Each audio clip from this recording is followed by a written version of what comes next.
The Lord be with you. and with your spirit. A reading from the Holy Gospel according to Matthew. Glory to you, O Lord.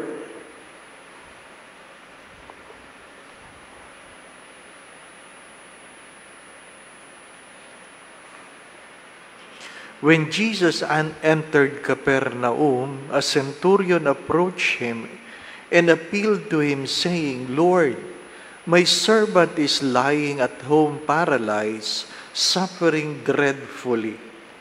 He said to him, "I will come and cure him."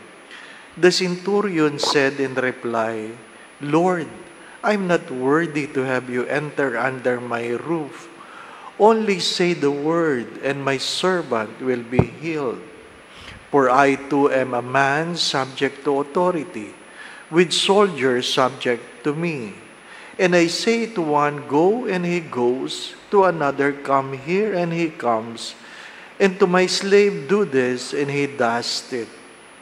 When Jesus heard this, he was amazed and said to those following him, "Amen, I say to you, in no one in Israel have I found such faith. I say to you, many will come from the east and the west, and will recline with Abraham, Isaac, and Jacob at the banquet in the kingdom of heaven."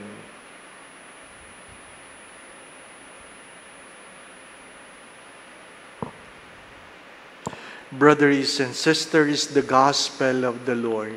Praise to you, Lord Jesus Christ.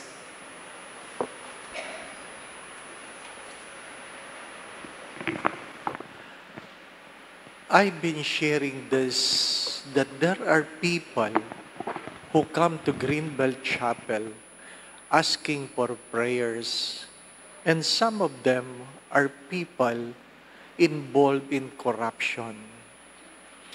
And I was criticized, why do I accept them? First, you have to understand that the role of the church is to pray. The role of the church is to pray, not to condemn anyone.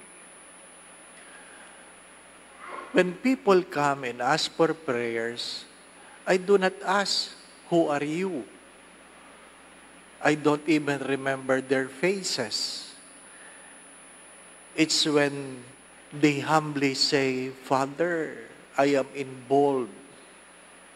Someone came and said, "I am a BIR employee and I am involved in corruption." I did not even ask what kind of corruption you are involved, how long, or how much money you have acquired. I never asked those things. The role of the church is to pray for them. Do not forget this, my brothers and sisters. Even the prophets in the olden times have said this. It was never the desire of the Lord that the sinners would die, but to return to Him and live. The desire of the Lord is never to condemn, but to welcome sinners that they may return and live. Who among us are saints? Who among us are not sinners? We have our own sins. We come to the church. We beg for God's mercy and compassion.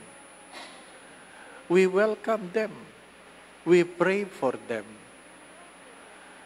And hopefully, through our prayers, they will understand the compassion of God. They will understand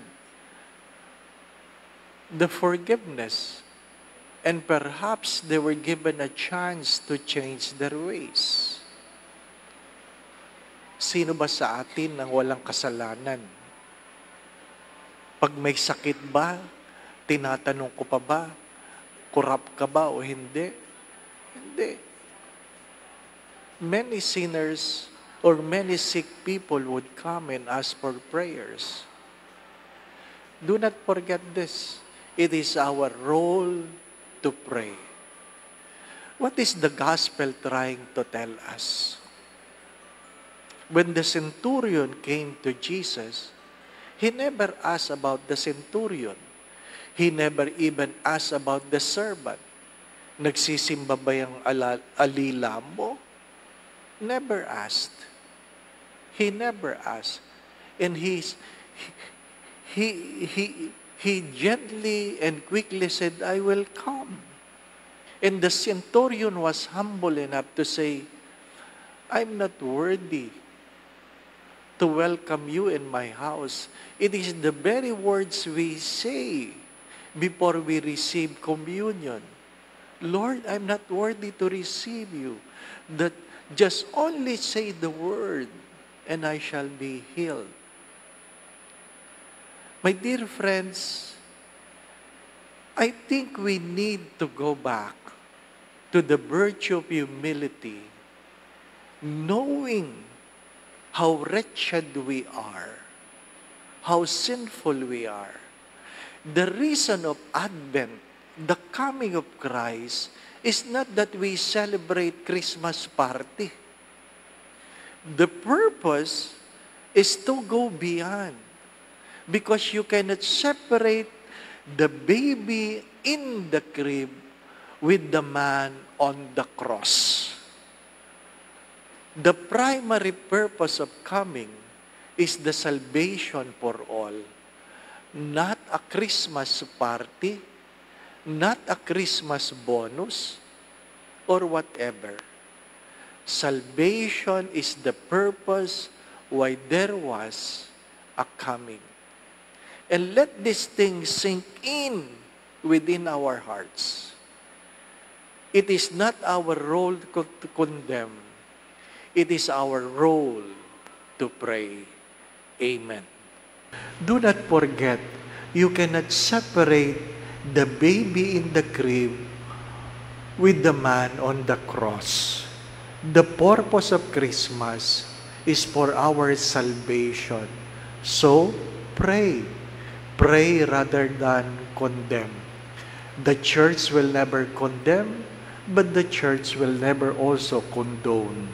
The Lord be with you. And with your spirit. And may Almighty God bless you and your family, the Father, the Son, and the Holy Spirit. Amen. We have celebrated the Eucharist. We go in peace to love and serve the Lord. Thanks be to God.